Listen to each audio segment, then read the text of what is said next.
Fala galera, beleza? Bom, estou trazendo mais um exercício envolvendo cálculo de força resultante, tá? E esse exercício também tem três forças aplicadas ao mesmo ponto.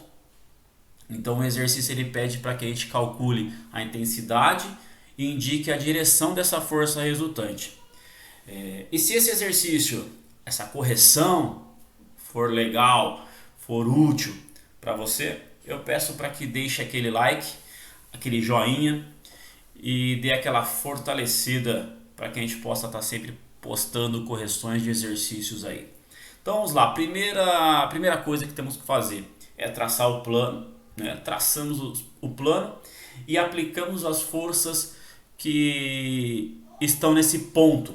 Ou seja, nós temos a força F1, a força F2 e a força F3.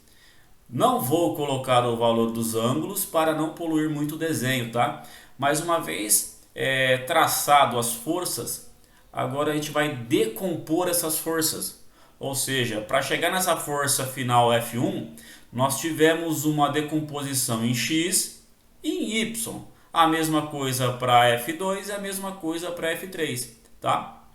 Então esse é o triângulo formado pela força F1, pela força F2 e pela...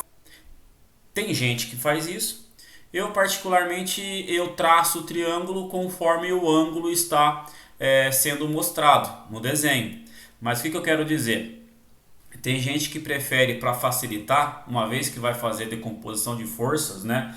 Vai somar tudo que tem em X, tudo que tem em Y, procura deixar o triângulo de uma maneira que tudo que tiver em X vai usar seno ou cosseno e tudo que tiver em Y vai usar seno ou cosseno também. O que eu quero dizer? Explique melhor, meu caro amigo. Esse triângulo aqui, da força F1. Percebam que esse triângulo ele está partindo da minha referência do eixo X. Essa força F2, o triângulo está partindo da referência do eixo Y. Então, se eu quiser manter um padrão, seria... Tem gente que faz isso, né? Então, eu traçaria o triângulo para cá, né? E a mesma coisa eu iria fazer com essa força F3. Eu iria traçar esse triângulo para cá. Por que isso? Porque se vocês repararem, quando for realizar a decomposição de força, nesse caso que eu acabei de mostrar, tudo que for x eu vou usar apenas uma relação trigonométrica, ou seja, eu vou usar cosseno. Então nesse caso específico, se eu traçar o triângulo aqui e se eu traçar o triângulo dessa força F3 para cá, para calcular os vetores em x, eu vou sempre utilizar cosseno. E automaticamente quando eu for realizar a somatória de força em y, eu vou usar o outro. Qual é o outro? O seno. Bom, então é isso que eu quis dizer, né? Que eu não me preocupo muito com esse detalhe. Eu procuro sempre observar o ângulo onde a força está aplicada. Eu traço o triângulo com base nesse ângulo.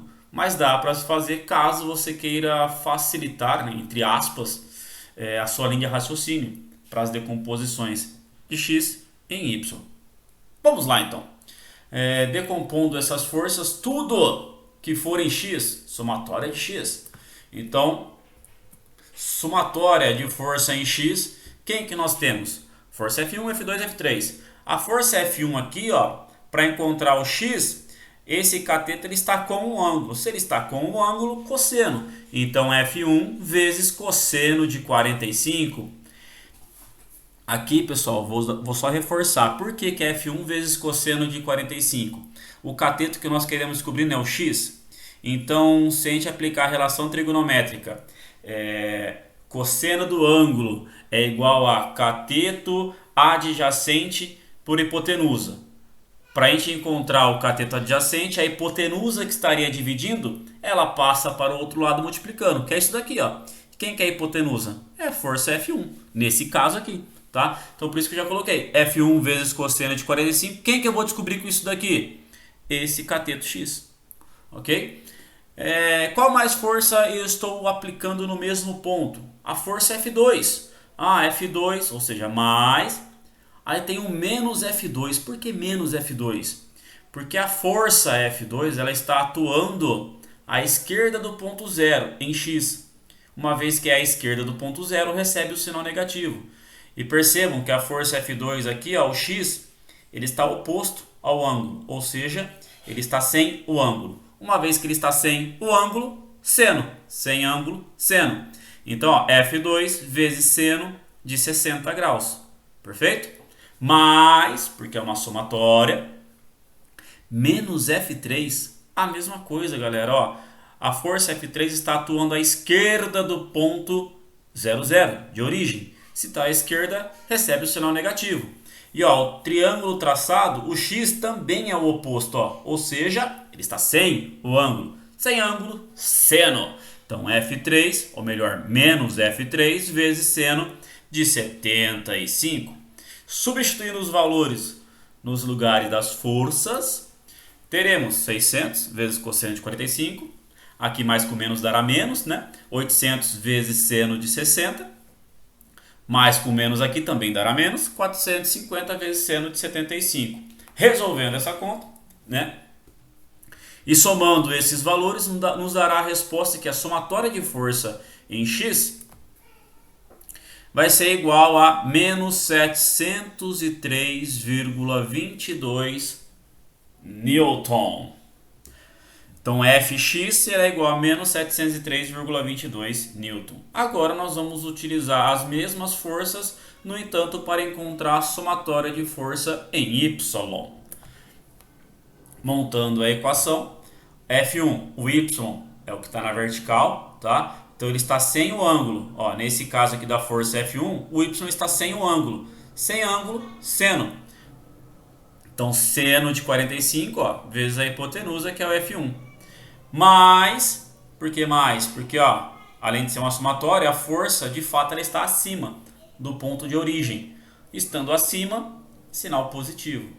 F2 vezes cosseno de 60. Ó, a força F2, o y, está aqui, ó. Ele está com o ângulo. Se ele está com o ângulo, cosseno. Mas, aí tem o menos F3 vezes cosseno de 75. Por que menos F3? Porque esse cateto aqui, ó, que é o eixo y, ele está abaixo do ponto zero de origem. Se está abaixo, em y é negativo. Então, esse cateto ele está com o ângulo. Então, F3 vezes cosseno de 75, que é o ângulo fornecido no desenho. Substituindo os valores, resolvendo essa equação, nos dará aqui a somatória de força em y vai ser 424,26 mais 400 menos 116,46. Ou seja, a somatória de força em y será igual a 707,8 newtons. Agora, traçamos novamente o plano e aplicamos essas forças, tanto em x quanto em y, para que a gente possa descobrir qual será a intensidade da força resultante e a sua direção e sentido. Então, o x está à esquerda, ó, x à esquerda, y para cima, e essa linha aqui, ó, essa seta em cinza é a nossa resultante. Para descobrirmos a resultante, basta aplicarmos Pitágoras, ou seja, r ao quadrado vai ser igual a fx ao quadrado mais fy ao quadrado. Por mais que você coloque o sinal negativo, né? Ah, quem que é o fx? Menos 703,22. Por mais que você coloque o sinal negativo, saiba que uma vez que você eleva ao quadrado, esse sinal vai ser positivo. Menos com menos dá mais. Resolvendo essa resultante, nos dará o valor de 997,7 newton. Essa é a intensidade da força resultante para esse exercício. Para definirmos a direção e o sentido, precisamos descobrir esse ângulo aqui, ó, esse ângulo entre a resultante e o nosso eixo x de referência, né? Como que eu faço isso? Temos o cateto oposto, temos o cateto adjacente. Já vimos isso em trigonometria, que essa relação trigonométrica é tangente. Então, tangente do ângulo, que nós queremos descobrir aqui, vai ser igual a cateto oposto por cateto adjacente. Basta substituirmos, né? Aqui Para calcularmos o ângulo, não precisamos colocar o sinal negativo, ok? Do valor da intensidade ali, da força em X. Resolvendo essa divisão, nos dará que tangente do ângulo é igual a 1,006. Aplicamos na calculadora científica o comando de shift, ou segunda função, tangente a menos 1, para definirmos o valor do grau. Ou seja, o ângulo será igual a 45,18. Galera, essa é a resolução que eu trouxe para vocês hoje. Espero que tenha sido útil. Espero que tenha sido fácil de compreender. E eu espero também que tenha ajudado de alguma forma. Em breve vou trazer mais correções de exercícios. Então até a próxima, um forte abraço. Tchau!